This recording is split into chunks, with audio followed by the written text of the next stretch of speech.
Hello everyone. Today we discuss about a new interesting topic regarding to the battery energy storage based DC dynamic voltage restorer for DC renewable energy power protection.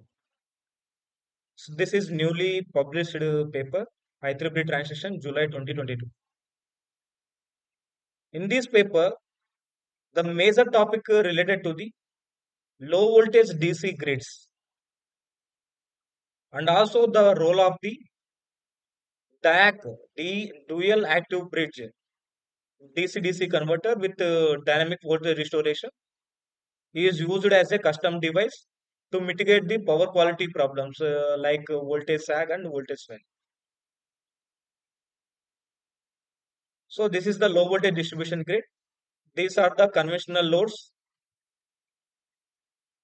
and this one is sensitive loads, and this is grid tied converter, and this one is distributed generation, and this one is energy storage.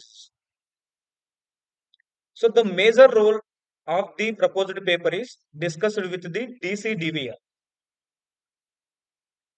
Whatever the power transactions between the low voltage DC grid side, that means the DC bus side, we are facing voltage sags, voltage swells, power quality issues. Okay, so these power quality issues rises because of the connecting inductive loads and resistive loads, and also intermittent power of the distribution generation. These are the disadvantages that will be rises at the DC bus grid. So in order to reduce the power quality issues like voltage sag and voltage swell, we are proposing a new DC DVR design. This design is totally different with the previous conventional methods. Take a look here. In previous with DVR, we are using voltage source converter in order to mitigate the voltage sag and voltage swell.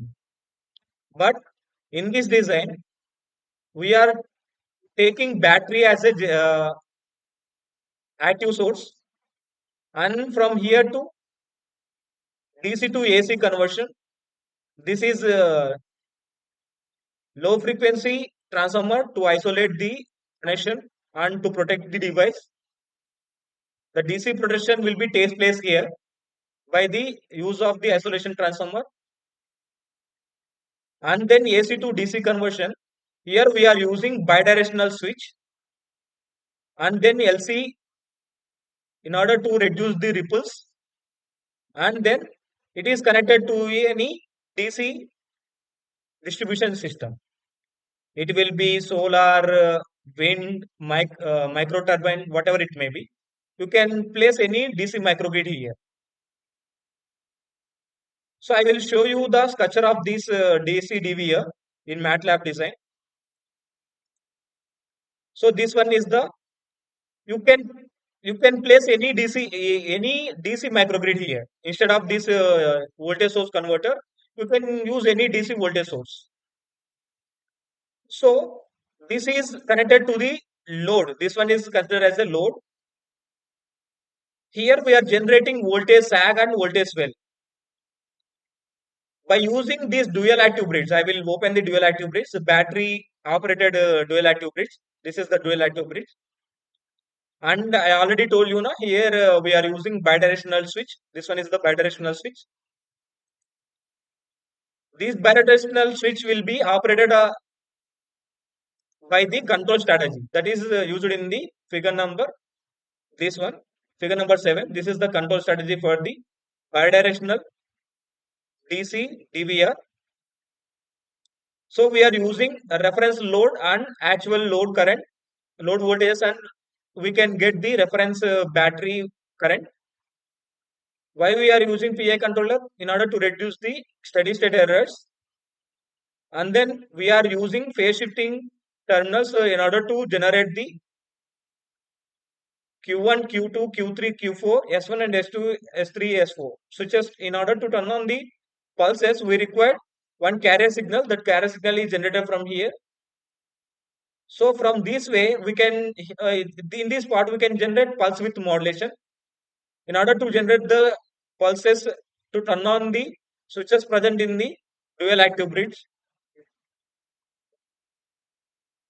and this one are the results I will show you here in MATLAB. This is the basic analysis. All this will be discussed in base paper. After running this model,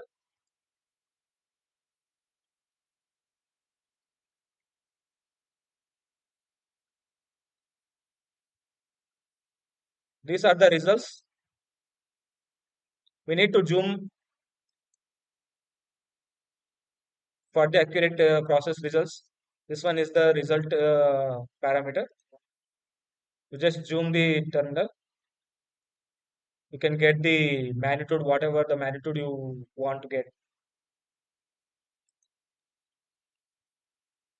And this one is the load voltage and grid voltage and DVR voltage.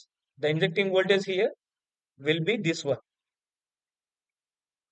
This one is the new DVR concept.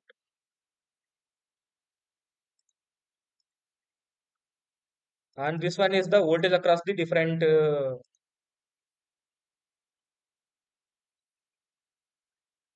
this is the voltage across the grid side, DVR and load side, and also the comparison. The comparison will be mentioned in this diagram from here to here, this diagram, okay, and from here to here, this diagram will play zero. And then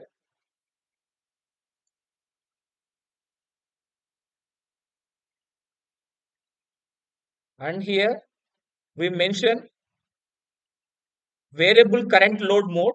So in order to that, we need to change the load.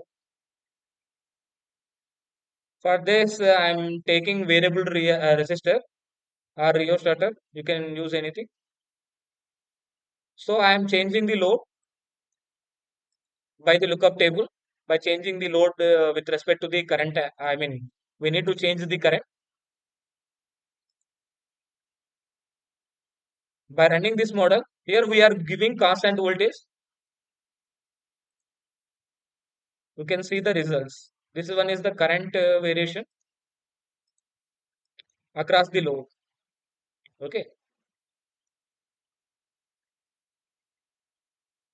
So this is the new concept regarding to the LVDC.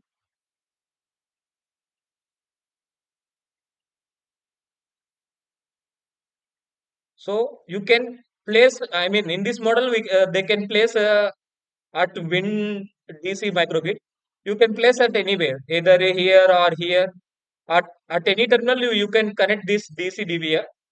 So this is an advantage of the proposed method. Wherever the voltage sags, voltage wells will be generated at the DC side. For example, due to the light radiation and temperature, we can have the voltage sag and voltage well at different time intervals. In order to protect the device, you can place here also in the same manner. So wherever the intermittent power generation, DC power generation will be takes place at that time, at that terminals, you can fix this device. That is the advantage of the proposed design. Thank you for watching this video.